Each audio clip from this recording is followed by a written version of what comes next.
All right. Now, we have a special treat today. A man who's been here before but hasn't been here for quite some time. So I'm really looking forward to Mark Turnbull. And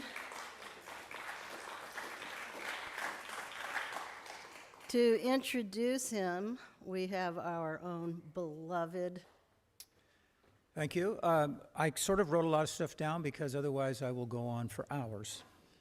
So basically, I met Mark in the 9th grade on the basketball court at Newport Harbor High School, and we immediately hit it off. We had a similar sort of sense of humor, and had this thing in him, and it came out so quickly.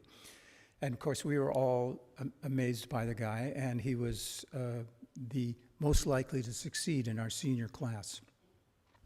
And then a festival in the '84 Olympics, a Drama-Logue Award for music direction for the musical play Quilters, which won the national AACT competition and went on to represent the U.S. in international drama competition in Ireland. His solo show, Mark Turnbull and Friends, a one-man show produced on both Orange County and Los Angeles Times, was hailed by Los Angeles Times as a work of genius, a genuine artist with nearly 24 songs, all of them worth hearing, many worth treasuring.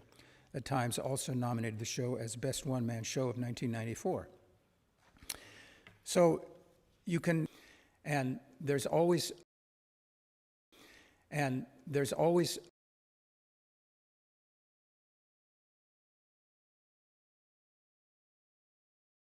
that voice and stop hearing it, and especially loud, quiet voice. And, you know, over time, he was, I think you can still call it an ambition, but the ambition was more to follow that voice, you know, to the edge of the map, into the mouths of dragons, as it were. And so he's spent quite a bit of time contemplating and hearing the voice from another side. And we are really, really lucky to have who I will call the irreverent Mark Turnbull.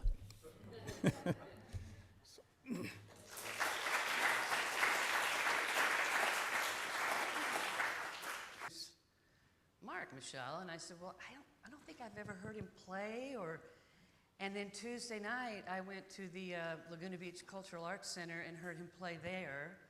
So it was just so wonderful to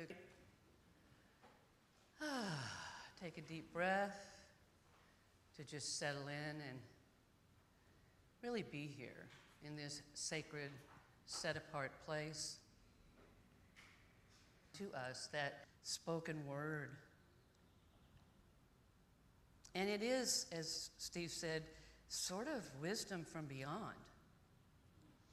And as you listen, to absorb what you hear with not just your mind, but also your heart, and let it take you where it will.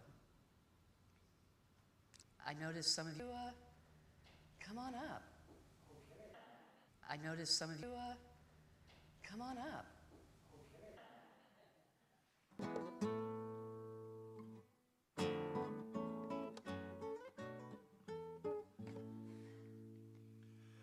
We're vagabonds, my second sight and I. We wake each day beneath an open sky. Big and blue, sometimes not. Not is cold, blue is hot. We are vagabonds, my second sight and I.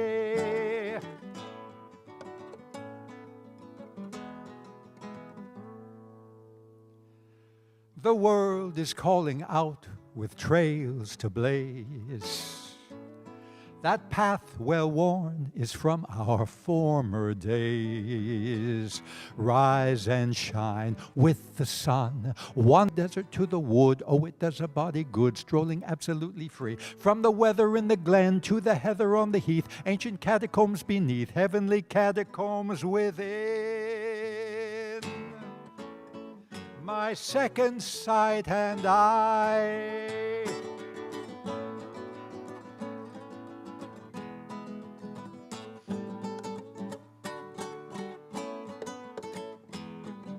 Strength from heights we climb, and laughs at me for my belief in time. See how dark nightfall gets, yet the sun never sets, and the world turns round before my brightened eye. From the castle on the hill to the cottage on the lea, from the shanty by the sea to the rill beside the mill, from the galaxy above to the century below, all the pleasures that we know and the people that we love. My second sight and I, we stray beneath the moon that lights the sky, hieing here, hoeing there, sowing seeds everywhere. There's a hill beyond the hill we're passing by. We're a vagabond, my say, be defined by thinking. I knew right away I had met someone who knows something. And a little later he elaborated. Feeling is the mother and trusted guide of thought, not the other way around. However, he continued, this is a tricky business. I speak of feeling, not emotion. The two are often confused, and in a discussion such as this, the mind, the heart, the distinction is crucial. The mind,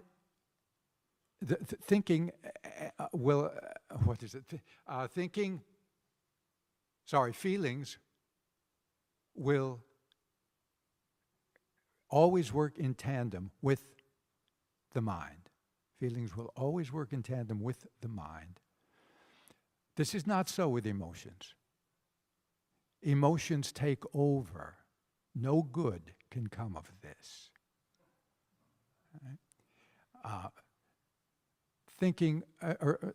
Feelings will guide the mind.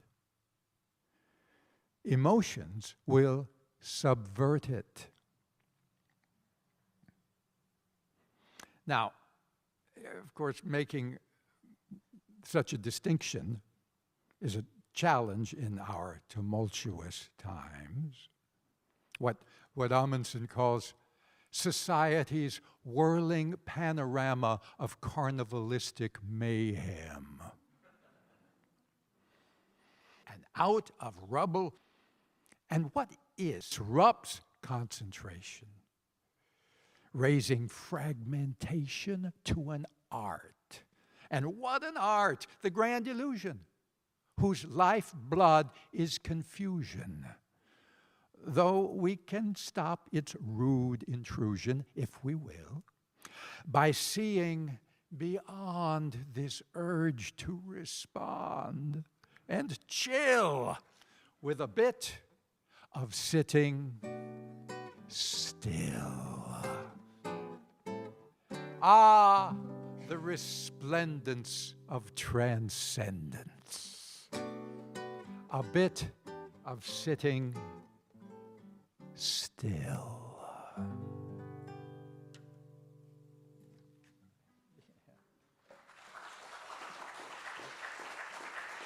Thank you.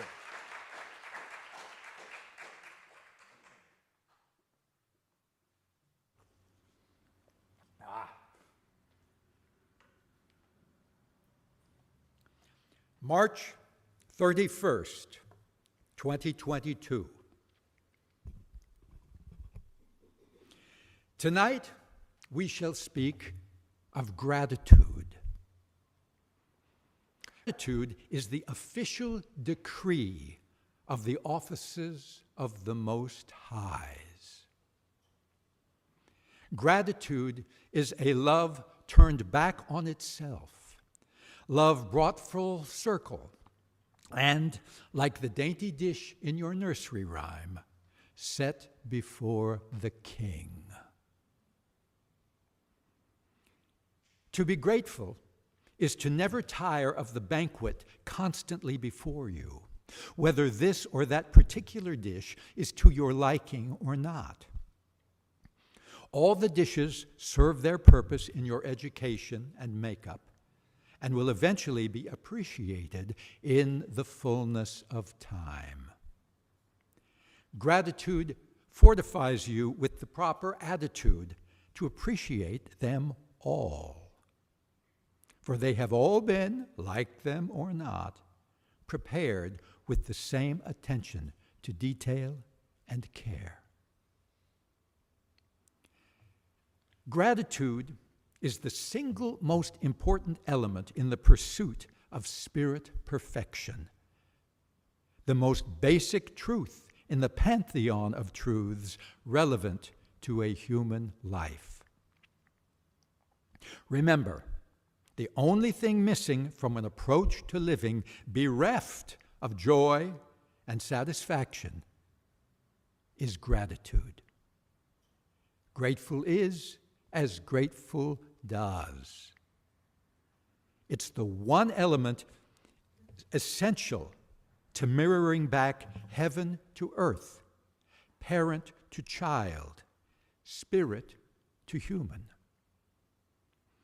It's like the ripple-less water reflecting the sky above it. The sky brings the water reveals the sky to itself. This is love and love's life in the world. Spirit says, I love you. Gratitude says, and this is your portrait, my version of this gift you have given. Gratitude is the basis for a balanced life, for it brings together all of its elements, bringing God's love back around and completing the circuit. And this circuit brings life to life. Gratitude is as necessary as air or food or water. It is the other half of each of these.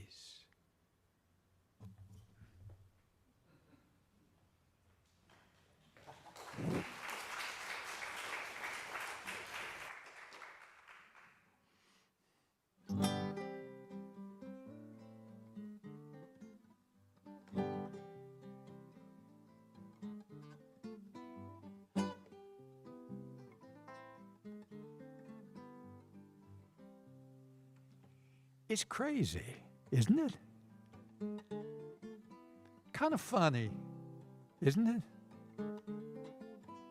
And lovely, isn't it? And that's what I told the moon. He's fresh-faced, isn't he? She radiates, doesn't she? And their baby is beautiful, and that's what I told the moon. When the moon shines down its woolen, draping all our little ball, tides below begin their pulling, moon so full in a sky so tall, majestic, isn't it?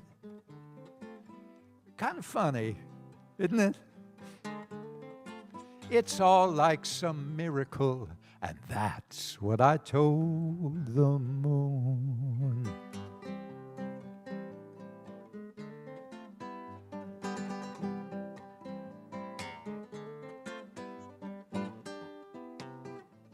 And that's what I told the moon.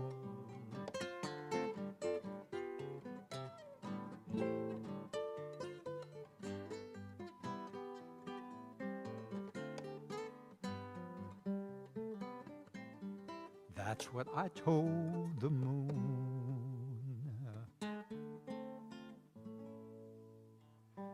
Every day, like a clock, the sun goes down, the sun goes tick, and the moon goes tock.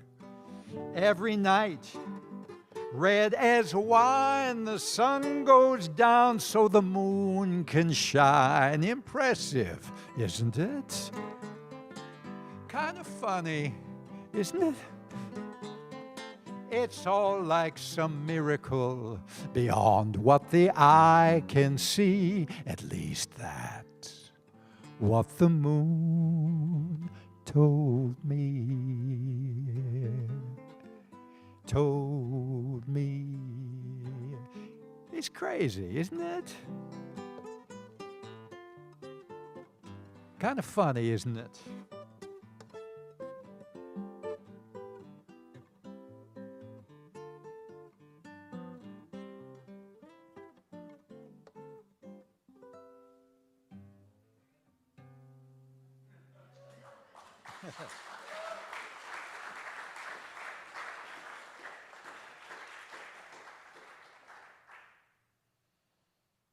March 26, 2023. Wonder is the delight of the universe, the encapsulation of the thirst for adventure that propels man into his or her joyous cycles of dig, sift, discover, and chronicle. Wonder is a mirror of the vast, unknowable frontier within a person. A frontier rife with mysterious nooks and crannies, undiscovered sequences, doors and hallways leading to undreamt-of vistas and far-reaching objectives. We see all this personified when we look out at this unimaginable world. But it was imagined. Therein lies the wonder. And who wouldn't, when faced with things of such wonder, wonder? This is its purpose, its reason for being, the wonder of it all. To wonder is to be at one with your own, i.e., your own wonder. A noun engaged as a verb, or perhaps a noun engaged in verbing. The noun, the wonder that is you, is at the same time a verb. Just as with the word love. When is it never a verb? When is love, like wonder, never active, even when describing a stationary thing? Do you see? Do you see the wonder of it all? And as you sit in wonder, let wonder increase your perception. Let wonder allow in the maker of wonders and their wonder. It is all connected beyond outmoded mental concepts which try to capture the manifold while completely misunderstanding the apparatus in its original design and purpose. And who could understand such a thing? Its original design and purpose is wonder. And wonder demands a humbling, a letting go of the mental constructs that delight in, but fail to, piece the wondrous thing together. It is indeed wondrous that this piece fits here and that piece there, and that their effect is triggered by, say, this switch over here, or that these leaves fall from the tree in November and come back in May. Those things, life's components, its teamwork, shall we say, can all be tracked. And yes, it is all wondrous. But beyond that, beyond all that, the specific blendings of the many different working parts of things both man-made and natural, beyond all of that is the wonder. Who? Not how it works, but that it works. Where is the beginning of such a thing? Not how it exists, but that it exists. This is wonder. And the wonder of it all is made greater still by noting, as has been noted, such things are nothing compared to you. You are the wonder of the world. Follow that mountain path through the lofty peaks, ducking behind waterfalls, out into the fields where, looking up, a bright sun and stars shine ever down. And realize what has been described is not of the outside world. It is within you, the wonder of all creation. Now, open your eyes and wonder.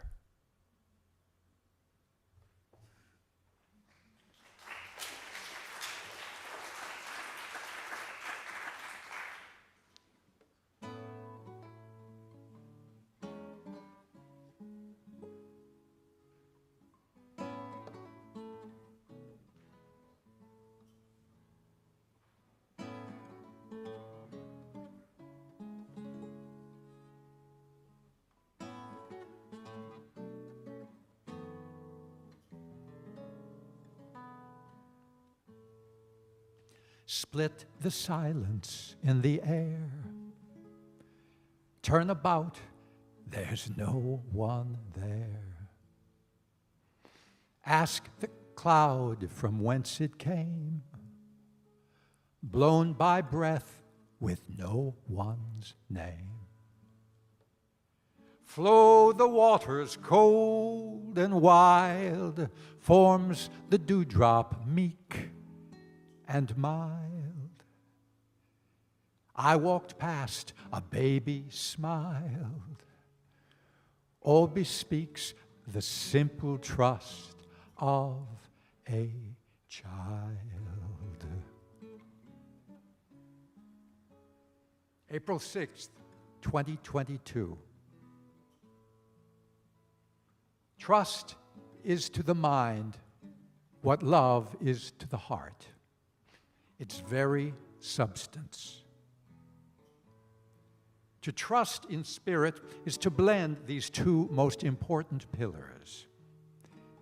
Spirit finds its image in trust. Trust finds its substance in spirit.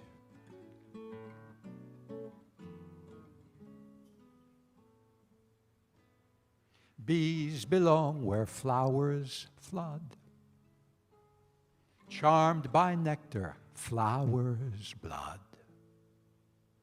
Hummingbird, his rattling snout, dips it in and snaps it out.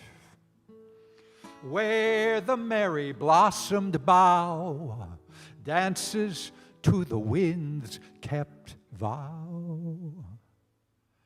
Wedded, ever reconciled. All bespeaks the simple trust of a child.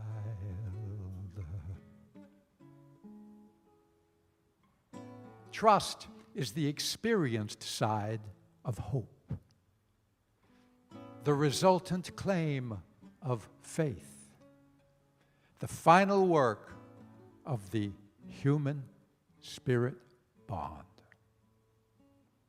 Oh, we can hope something will happen. We can say we have faith, it will happen. But it is trust that locks in the result, that actually builds the bridge.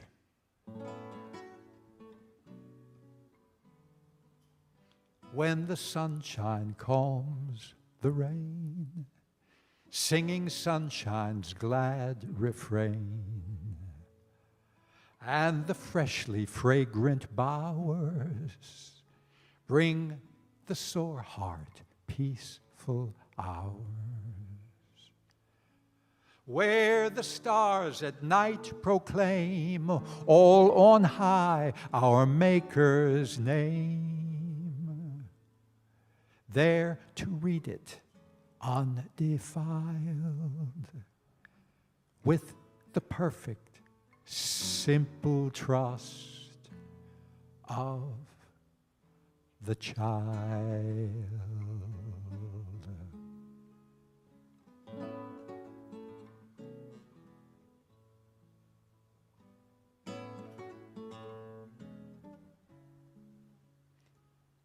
Trust is knowing what is done has been done before it is done.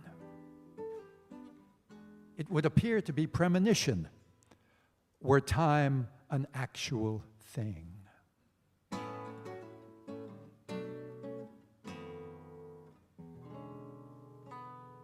With the perfect simple trust of the child.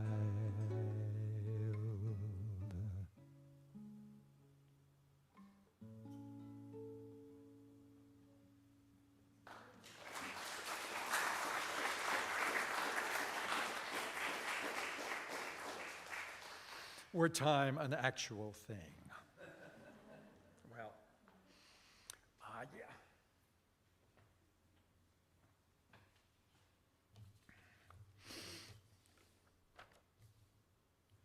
In our times, which seem actual enough, a mighty noise disturbs our sleep. The disruptive cacophony of clashing beliefs, belief systems doing battle. Perhaps you've noticed. And I've often wondered about belief and its seeming corollary, beliefs. December 3rd, 2023. Belief is that from out of which a life is woven. Belief is your hall pass to all that the universe has to offer. It is the one intangible reality that is ultimately tangible in ways no one could have foreseen but the believer.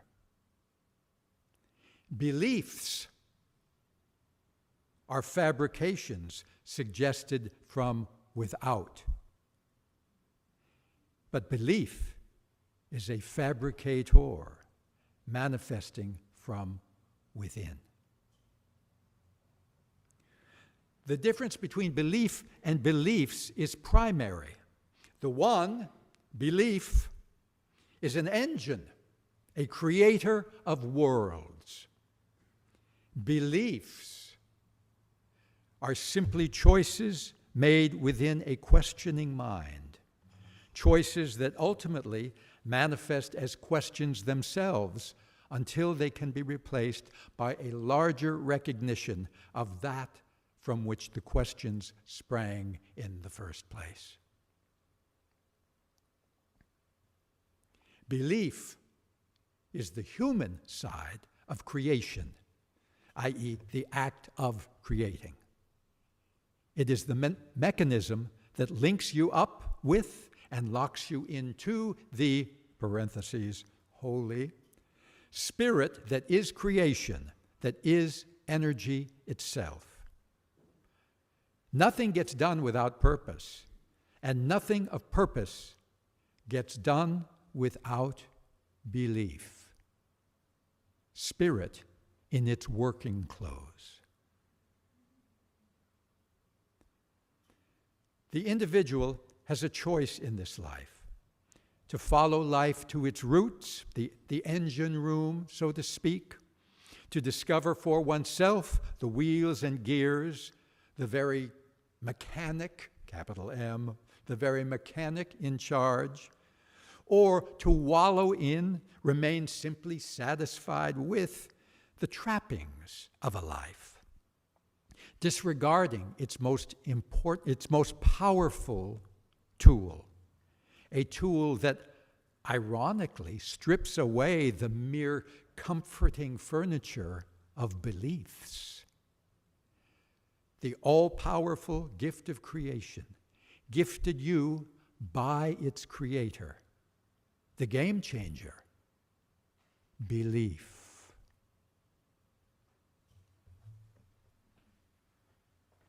Yeah, I found it interesting.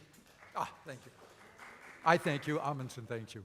I found it interesting that Amundsen referred to belief as our most powerful tool, because earlier in a conversation he had characterized faith as our most important tool. He said faith is the most important tool in your toolbox, in that it keeps pace with the changing times, which hadn't occurred to me, that faith works, faith exists outside of time. Which brings us back to, were time an actual thing?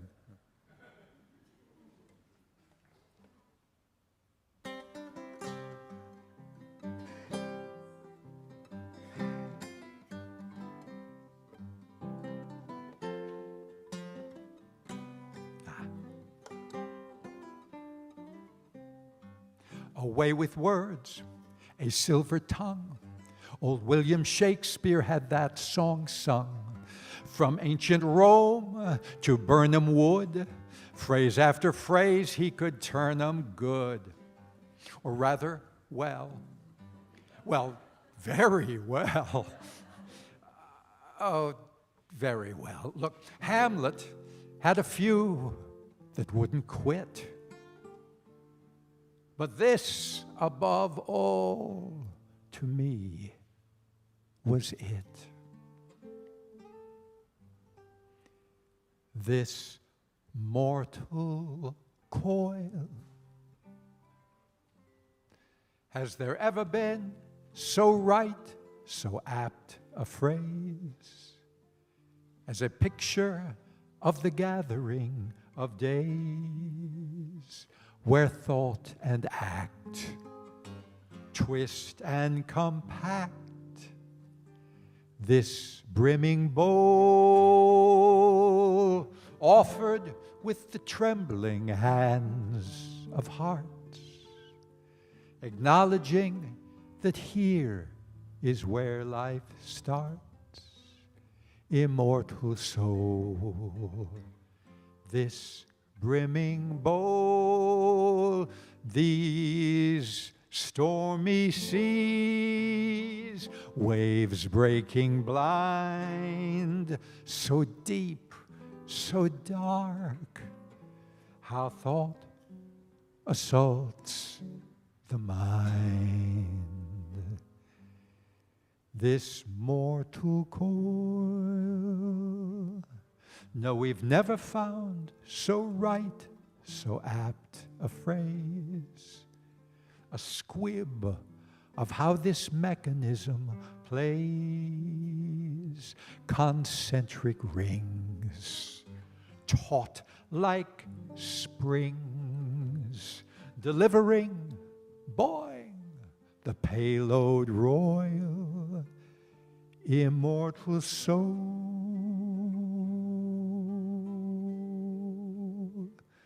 this mortal coil.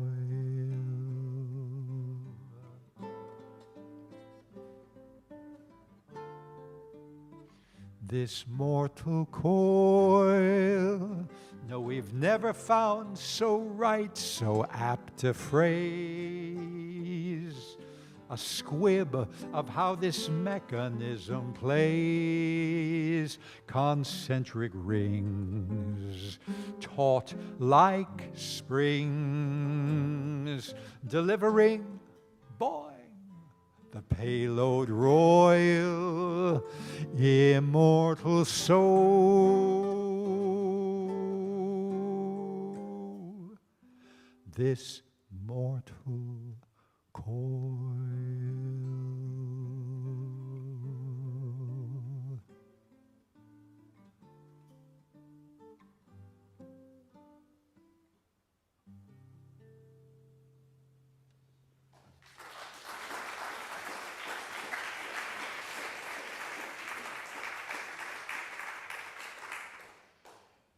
November 18th, 2022.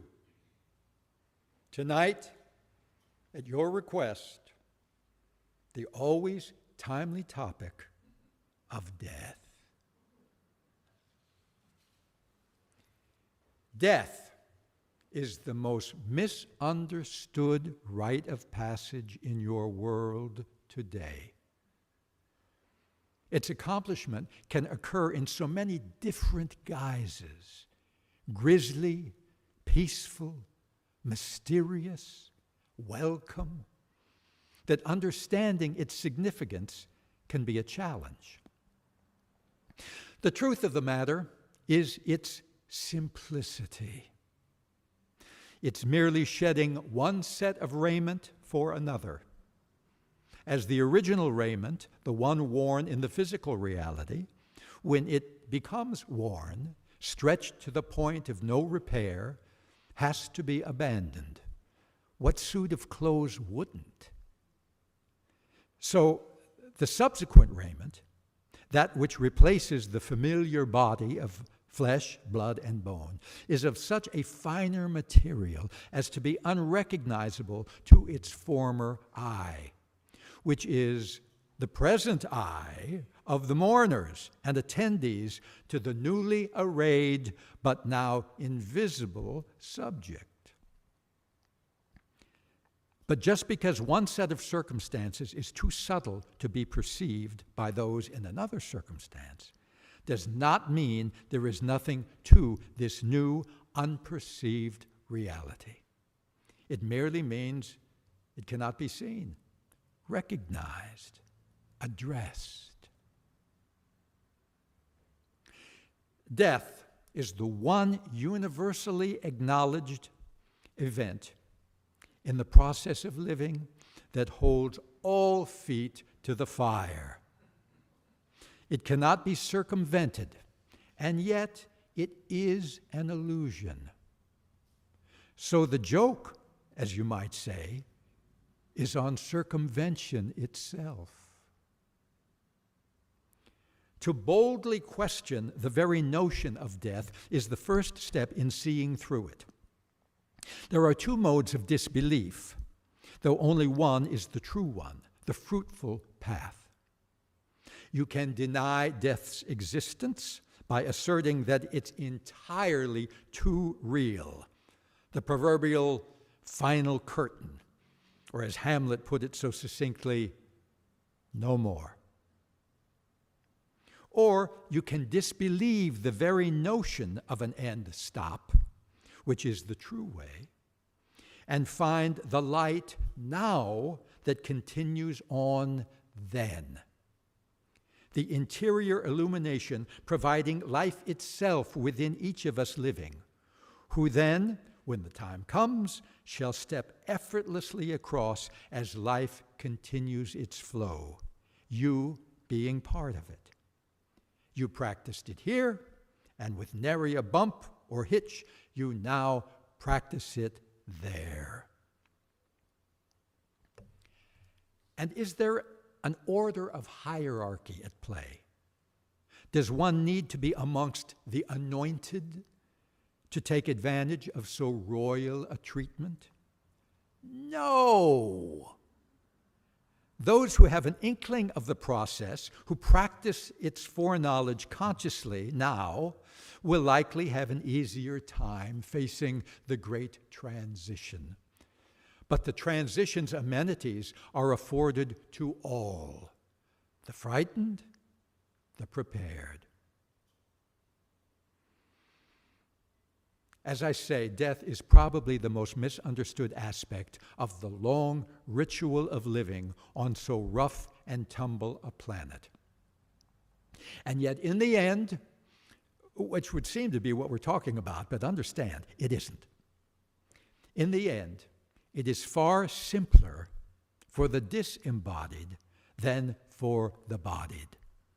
Those fellows, colleagues, friends, and families left to imagine where their cohort has gone.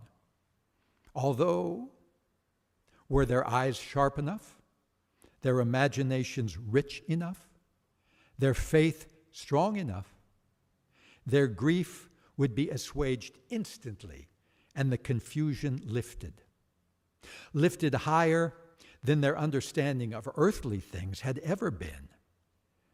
For how much here can really be understood other than there's a grand agenda, a far-flung curriculum at play, which death, in all its misunderstood grandeur, actually represents. Follow the path as it's laid out lovingly before you, and know that it is all for your benefit, which benefits all. It's quite a system.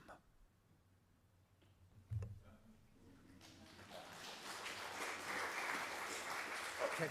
Well, this brings us to the end of our program. But as Amundsen said in a lesson once on completion, completion is the beginning of your next project. Hieing here, hoeing there, sowing seeds everywhere. There's a hill beyond the hill we're passing by. We're a vagabond, my second sight, and I. Thank you. Amen.